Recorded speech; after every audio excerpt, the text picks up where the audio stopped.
Annual എക്സാമിന് വേണ്ടി ഇതാ എല്ലാവരും അടിപൊളിയായിട്ട് തയ്യാറെടുത്തോണ്ടിരിക്കാന്ന് മിസ്സിന് അറിയാം. അപ്പൊ ഇനിയുള്ള സമയം എന്ന് പറയുന്നത് ഓരോ സബ്ജക്റ്റിലും നമ്മൾ ക്വസ്റ്റ്യൻസ് ഒക്കെ പ്രാക്ടീസ് ചെയ്യേണ്ടതാണ് അല്ലെ. അപ്പൊ മിസ് എന്ന് വന്നിട്ടുള്ളത് നമ്മുടെ EVS പ്രധാനപ്പെട്ട ചില ചോദ്യങ്ങളൊക്കെ മക്കൾക്ക് പറഞ്ഞു തരാൻ വേണ്ടിയിട്ടാണ്. മക്കൾ എന്ത് ചെയ്യാ, വീഡിയോ സ്കിപ്പ് ചെയ്യാതെ കാണുക. നമ്മുടെ ആദ്യത്തെ ചോദ്യം ഇതാണ്. ഇതാ നോക്കിയേ നിങ്ങൾ, ഇവിടെ ഇതാ കുറേ പിക്ചറുകൾ ഉണ്ട് അല്ലെ. ഈ പിക്ചറിലൊക്കെ ഇതാ വീട് പണിയുമായിട്ട് ബന്ധപ്പെട്ട് നമ്മളൊരു ഹൗസിന്റെ കൺസ്ട്രക്ഷൻ ഒക്കെ നടത്തുവാണെങ്കിൽ അതുമായിട്ട് ബന്ധപ്പെട്ട കുറേ ജോബ്സ് ഉണ്ടായിരിക്കും അല്ലെ, കുറേ ജോലികൾ ഉണ്ടായിരിക്കും. ഈ ജോലികളുടെ ചിത്രങ്ങളാണ് ഇവിടെ കൊടുത്തത്. ഇത് നമ്മൾ എന്ത് ചെയ്യണം, ഐഡന്റിഫൈ ചെയ്യണം അല്ലെ. ഇവ ഏതൊക്കെയാണെന്ന് നമ്മൾ എഴുതണം. അപ്പൊ കൃത്യമായിട്ട് നോക്കിക്കഴിഞ്ഞു കഴിഞ്ഞാൽ നമുക്ക് പറയാൻ പറ്റും. യെസ് മിസ് ഇതാ സൂം ചെയ്ത് കാണിച്ചു തരാം നിങ്ങൾക്ക്. അപ്പൊ ഇത് ആദ്യത്തത് എന്ന് പറയുന്നത് എന്താണ്, ഭിത്തി നിർമ്മാണമാണ് അല്ലെ. അപ്പൊ നമുക്ക് എഴുതാം ബിൽഡിംഗ് ഓഫ് വാൾ ആണ്. യെസ് ബിൽഡിംഗ് അല്ലെ, building of wall. Okay, building of wall മലയാളത്തിലാണെങ്കിൽ എന്താണ്, ഭിത്തി നിർമ്മാണം അല്ലെ. ഭിത്തി നിർമ്മാണമാണ് ഇവിടെയുള്ളത് അല്ലെ. ഇനി അടുത്ത നോക്കിയാൽ നിങ്ങൾ, അടുത്ത എന്താണ്, യെസ് നമുക്കറിയാം അല്ലെ, ഒരു വീട് പണിയായിട്ട് ബന്ധപ്പെട്ട ഏറ്റവും പ്രധാനപ്പെട്ട ഒരു വർക്കാണ് നമ്മുടെ മരപ്പണി എന്ന് പറയുന്നത് അല്ലെ. അപ്പൊ വുഡ് വർക്ക് ആണ് യെസ് ഇവിടെ ഉള്ളത് എന്ന് മക്കൾ ഓർത്തു വെക്കുക അല്ലെ. മരപ്പണിയാണ് ഇവിടെ എന്ത് ചെയ്യുന്നത്, നടത്തിയിരിക്കുന്നത് അല്ലെ, നടക്കുന്നത്. ഇനി അടുത്ത നോക്കിയതാ, ഈ ചേച്ചി എന്ത് ചെയ്യാണ്, പെയിന്റ് ചെയ്യാണ് അല്ലെ. അപ്പൊ പെയിന്റിംഗ് ആണ് ഇവിടുത്തെ എന്ത് ജോലി എന്ന് പറയുന്നത്, പെയിന്റിംഗ് ആണ് അല്ലെ, പെയിന്റിംഗ് അല്ലെ, പെയിന്റിംഗ്. യെസ്, അപ്പൊ പെയിന്റിംഗ് നമ്മൾ എഴുതി. ഇനിയിപ്പോ ലാസ്റ്റ് നോക്കിയാൽ നമ്മള് എന്താണ്, വയറിങ്ങും കാര്യങ്ങളും ഒക്കെയാണ് അല്ലെ. അപ്പൊ വയറിങ് അല്ലെങ്കിൽ എന്താണ്,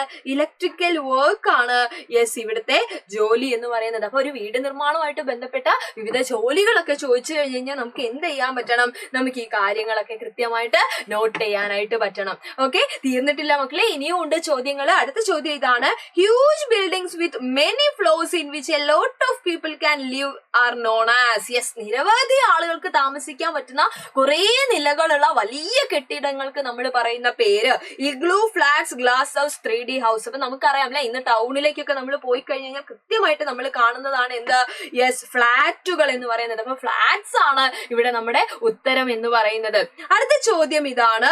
യെസ്, നിങ്ങൾ നോക്കിയേ, നമ്മുടെ ടെക്സ്റ്റിലുള്ള ഒരു ടേബിൾ ഉണ്ടായിരുന്നു അല്ലെ. അതായത് പല ജീവികളും എന്ത് ചെയ്യുന്നുണ്ട്, കൂട് നിർമ്മിക്കാനായിട്ട് പല പല മെറ്റീരിയൽ ഉപയോഗിക്കുന്നുണ്ട്. അപ്പൊ ഓരോ ജീവിയും ഉപയോഗിക്കുന്ന വ്യത്യസ്ത തരം മെറ്റീരിയൽ ഏതൊക്കെയാണെന്നുള്ളത് നമ്മൾ എന്ത് ചെയ്യണം, നമ്മൾ എഴുതണം. അപ്പൊ കൃത്യമായിട്ട് ഇത് നോട്ട് ചെയ്ത് വെക്കുക. ഇതിൽ ഏതെങ്കിലും ഒക്കെ ചിലപ്പോൾ പരീക്ഷയിൽ നമ്മളെടുത്ത് ചോദിക്കും. ഇപ്പൊ ആദ്യം തന്നെ ഇതാ നമ്മുടെ ടേമിറ്റ് അല്ലെ, ചിതൽ എന്ന് പറയുമ്പോൾ നമുക്കറിയാം മണ്ണാണ് അവിടെ ഉപയോഗിക്കുന്നത്.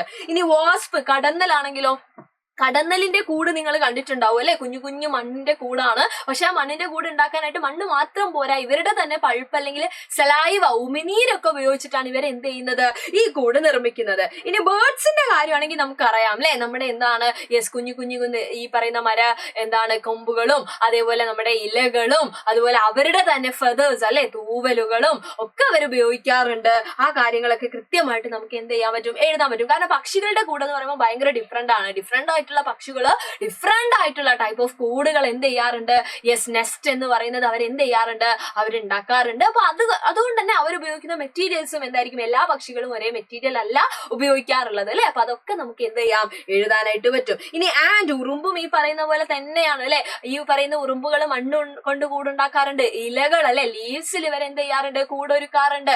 ചെങ്കല്ല് ഇവർ ഉപയോഗിക്കാറുണ്ട്. അതൊക്കെ നമുക്ക് എന്ത് ചെയ്യാം, മാർക്ക് ചെയ്യാം. ചെളിയൊക്കെ നമുക്ക് മാർക്ക് ചെയ്യാം അല്ലെ. ഇനി ബീസ്, തേനീച്ച, അത് നിങ്ങൾ ശ്രദ്ധിക്കുക. തേനീച്ചയുടെ ഒക്കെ പ്രത്യേകത എന്ന് പറഞ്ഞു കഴിഞ്ഞാൽ ഇവരെന്താണ്, ഇവരുടെ തന്നെ ശരീരത്തിലുള്ള വാക്സ് ഉണ്ട്, wax made from their own bodies അല്ലെ. അവരുടെ തന്നെ ശരീരത്തിലുള്ള മെഴുകുണ്ട്, അതാണ് ഇവരെന്ത് ചെയ്യുന്നത്, ഇവരുടെ കൂടെ ഒരുക്കാനായിട്ട് ഉപയോഗിക്കുന്നത്. ഈ റാബിറ്റ് ആണെങ്കിലോ, റാബിറ്റ് ഈ പറയുന്ന പുല്ലും അതായത് ഗ്രാസ്, അതുപോലെ ക്ലോത്ത്, ഈ പറയുന്ന തന്നെ എന്താണ് ആ തുണികളൊക്കെ ഇവർ ഉപയോഗിക്കാറുണ്ട്. പക്ഷെ പ്രധാനപ്പെട്ട ഒരു കാര്യം എന്ന് പറയുന്നത് yes fir from their own bodies. എന്താ ഉദ്ദേശിക്കുന്നത്, അവരുടെ തന്നെ ശരീരത്തിലുള്ള രോമങ്ങളും അവരെന്ത് ചെയ്യാറുണ്ട്, കൂട് നിർമ്മിക്കാനായിട്ട് ഉപയോഗിക്കാറുണ്ട്. അപ്പൊ ഈ കാര്യങ്ങളൊക്കെ ഒന്ന് നിങ്ങൾ എന്ത് ചെയ്യുക, ഓർത്ത് വയ്ക്കുക. പെട്ടെന്ന് മാർക്ക് കിട്ടാൻ സാധ്യതയുള്ള ഒരു ഏരിയയാണ്. കാരണം നമ്മുടെ ചുറ്റുപാടും നമുക്ക് അറിയാം. അപ്പൊ നമുക്കറിയാവുന്ന ചുറ്റുപാടിനെ പറ്റി ആലോചിച്ചാൽ തന്നെ ഇതിന്റെയൊക്കെ ഉത്തരങ്ങൾ നമുക്ക് കിട്ടും അല്ലെ. നമ്മൾ പലതരത്തിലുള്ള കൂടുകളൊക്കെ കണ്ടിട്ടുണ്ടാവും ഓൾറെഡി. അപ്പൊ അത് വെച്ചിട്ട് നമുക്ക് എന്ത് ചെയ്യാൻ പറ്റും, ഉത്തരം എഴുതാൻ പറ്റും. അപ്പൊ മക്കളൊന്ന് നോട്ട് ചെയ്ത് വെക്കാം. ഓക്കെ, അപ്പൊ അത്രയും ചോദ്യങ്ങളാണ് ഇന്നത്തെ വീഡിയോയിൽ മിസ് പറഞ്ഞു തന്നിട്ടുള്ളത്. അപ്പൊ മക്കൾ എന്ത് ചെയ്യുക, ഇതൊക്കെ ഇന്ന് തന്നെ പഠിച്ചു വെക്കുക. നിങ്ങളുടെ ഫ്രണ്ട്സിന് ഷെയർ ചെയ്ത് കൊടുക്കുക, ലൈക്ക് ചെയ്യാനും മറക്കരുത്.